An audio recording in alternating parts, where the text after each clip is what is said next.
These two things have held me back from being my best self: complexity and ownership. I was embarrassed to own that I wasn't true to my word about how much I would post on this podcast. My thoughts and ideas of the podcast were too complex.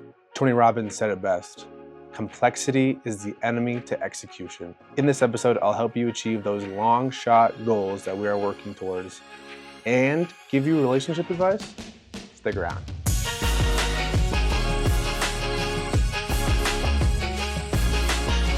Welcome back to Get Outside Today. My name is Dominic. This is episode 5, Overcoming Complexity and Embracing Ownership. Thank you so much for following me on this podcast journey so far. I also have an Instagram and YouTube at Dominic Outdoors. I would love to connect with you there. Complexity, the enemy of execution. The more complex, the less likely anyone puts it through. Tony Robbins could not have said that any better. Last year, for the first time, I made a bingo card of things that I wanted to achieve throughout the year. I did it with a couple friends. It was so fun to dream up what we wanted our 2024 to look like. Some of these dreams were small, achievable things like camping, cliff jumping, maybe going to a baseball game. But some of these were long shot goals, like a certain amount of followers on my Instagram page. Did I hit that number by the end of 2024? No. Was I even close? Not even. This year in 2025, I made another bingo card. And this year, I wrote down more goals that were smaller, that were more achievable. Goals that weren't too complex because I actually wanted to achieve them. Of course, I still have a few that are maybe a little bit of a stretch, a little bit of a long shot goal. I don't want to put 2025 into a small box. Some of these more long shot goals are travel overseas or get my first client in my social media business. I think back to last year and I think about the goal of getting a certain amount of followers on my Instagram. That's all I wrote down, was a certain amount of followers. And it felt like a long shot goal. What were the steps to achieve that goal? Those are the things I should have written down. Posting consistently every single day, learning a new form of photography, interacting with other accounts. The list goes on and on about how you can grow an Instagram page, grow a brand. But those small things were the goals that I should have written down. The goal was too complex. A good way to think about goal setting and achieving those long shot goals is tennis. If you're not familiar with tennis scoring, a player needs 4 points to win a game. To win a set, a player needs to win at least 6 games by a margin of 2. And to win a match, a player needs to win 2 out of 3 sets in women's tennis and 3 out of 5 sets in men's tennis. If your long shot goal is to win every single tennis match you ever play in, you'll likely be discouraged when you lose a game.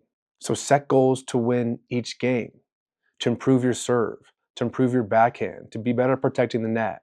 Those in turn will help you win games, which in turn helps you win sets, which in turn helps you win matches. But you first have to master your serve and your backhand and your net protection. I'm not saying don't shoot for the stars. In past episodes, I talk about not confining your dreams and your goals in your life to the world's box, but write out goals that will lead you there, that are part of the journey. Gary Vee, in an interview talking about building a brand, said, "If patience isn't one of your partners, you're dead. Be patient with mastering your serve. Be patient with mastering your backhand. Be patient in mastering your day-to-day life. And in turn, long-term results will follow." He also says, think long and think legacy, and you'll build a stronger foundation. Another example of simplifying goals: this year I really want to cook. So instead of writing, learn how to cook, I don't even know how one does that, if that's even achievable, I wrote down, learn 5 new meals. Complexity is the enemy to execution. So my challenge to you is make a bingo card for 2025. Write down some fun things that you want to do this year. I told one of my friends that I was doing a bingo card, and he had an interesting response. He said, "I don't want to make a bingo card because at the end of the year, I don't want to feel like I didn't accomplish anything. I don't want to see the ones I didn't cross off." I thought, what an interesting way to view the bingo card. I view it as, wow, look how many things I crossed off, things that I maybe would not have done. A lot of times I say something I want to do, I have like a small dream, and it's forgotten about 3 seconds after I say it. So my challenge to you is write down a few, even just fun things you want to do this year. Getting out into the mountains, going to the beach, learning a new skill, learning how to cook, whatever it is, write it down. It's okay to have goals that are small, goals that are achievable, because these are what gets the ball rolling. This is what builds confidence. And as you keep stacking these small goals on top of each other, you get towards that long shot goal you're making progress towards. Goals give us momentum to push through adversity while we chase our dreams. Hebrews 12:1 says, "Therefore, since we are surrounded by a huge crowd of witnesses to the life of faith, let us strip off every weight that slows us down, especially the sin that so easily trips us up. Let us run with endurance the race God has set before us. We do this by keeping our eyes on Jesus, the champion who initiates and perfects our faith." Let go of unnecessary burdens and focus on steady progress in your personal and spiritual journeys. Overcoming complexity. That's my first tip to success. And now let's talk about ownership. I want to start this section off by saying your mistakes do not define you. I received a lot of feedback from my last episode about not owning up to my word of the frequency that I was going to post these podcast episodes. If you haven't listened to episode 4, I started off by recognizing, admitting, and apologizing to not being true to what I told you in past episodes. I recognize that I'm not perfect. I didn't think much of it as I was recording, but the more I've thought about it since, it allowed me to be free of the guilt that I was experiencing, the guilt that I was holding on to. Deep down, as the days, weeks, and a couple months went by that I didn't post, I felt like I was getting buried. I felt like I was disconnected and distant from my word, from the podcast. And this is true for relationships. Have you ever wronged someone or done something that you were so disgusted by that just felt too hard or awkward to address with that person? How did that make you feel? How does it make you feel now? You haven't owned it. You haven't admitted it, and it still hurts you. And not only you, it still hurts them. That person you wronged might still be hurting. Even though they might not show it, it might not be clear from the outside, deep down that could still be a core memory for them. And your relationship with them probably hasn't been the same since, has it? Hard conversations. Do you run away or do you have them right away?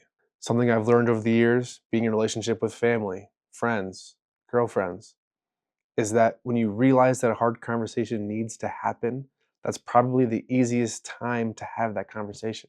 The longer it lingers, the more you get in your head and the bigger deal it becomes. Try this with me right now. If you've wronged someone, hurt someone's feelings, whether big or small, put yourself in their shoes. What would you be wanting, expecting? What would you be waiting to hear from them? We sometimes talk poorly and trash other people that have wronged us and haven't apologized, yet we can't own up to our own shit. Speaking from personal experience, almost every single time I've had a hard conversation that I had maybe built up in my head as a death sentence of a conversation, it's turned out the exact opposite. After every single one of those conversations, I've felt closer to that person. I was able to breathe again. They were able to breathe again. Sure, sometimes the other person might not react how you were expecting, how you wanted. Yes, I have also been in those conversations. But at the end of the day, you can't control how they're going to react. And maybe if they don't react in an appropriate way, that's a sign that you should probably break up with them. Oh, Lord. But on a serious note, if they react poorly to that conversation, maybe you should dig a little deeper and maybe there's some other conversations that are still needed to be had. There is power in admitting that you are not perfect. There's power in ownership, owning that maybe your actions didn't match up with your words. Admit it, own it, and then ask for help to be better next time. Stop distancing yourself and digging yourself deeper in that hole of regret. And just breathe again. James 5:16 says, "Confess your sins to each other and pray for each other so that you may be healed. The earnest prayer of a righteous person has great power and produces wonderful results." And 1 Corinthians 13:4-7 says, "Love is patient and kind. Love is not jealous or boastful or proud or rude. It does not demand its own way. It is not irritable, and it keeps no record of being wronged. It does not rejoice about injustice, but rejoices whenever the truth wins out. Love never gives up, never loses faith, is always hopeful, and endures through every circumstance." Endures through every circumstance. If your love is true with somebody, it will endure you admitting, and it will endure your ownership. So do it today. Stop living in this hole of regret, in this trap. Stop living in fear of this conversation. Be bold today and have it. Clear the air and own it. So I've noticed in a few episodes, I've shared a worship song that has impacted me today, in the past. I want to keep on this tradition. I'm going to make a playlist on Spotify. It's going to be called Songs from Get Outside Today. The song for this episode is Yahweh Elion. And a lyric that inspires me every time is, "You call me to the shore just so you can part the sea." In one of my recent quiet times, God said, "Bro, you got to step out to the edge to see me work. You move, I move." So my question for you is, are you waiting for something that's also waiting for you? Is God actually waiting for you to step out into the uncomfortable? And maybe you're a little scared and you're coping by saying that I'm in a season of waiting. Listen, I believe that God called us to live. Of course, there are seasons and times of waiting, but dig deeper. Is it you that's waiting? Is it you that's maybe just afraid? He's going to be with you no matter what you do or where you go. It's ready for you whenever you are. Your dreams are ready and waiting. Will you step out? Will you start the journey with a few attainable goals? Will you own up to the things that are holding you back in relationships, in your own personal life? Or will you stand back on land, looking out at sea at those far off goals, and never walk to the edge and take that first step? I know you can do it today. Start practicing your backhands, practicing your serves, winning the games before you win the sets and the matches. Own up to your actions. Have those uncomfortable conversations. I promise you with all my heart, there will be more clarity on the other side. You are more than good enough. You are beyond capable. You are so worth the 1% each and every day. And as every day, get outside today.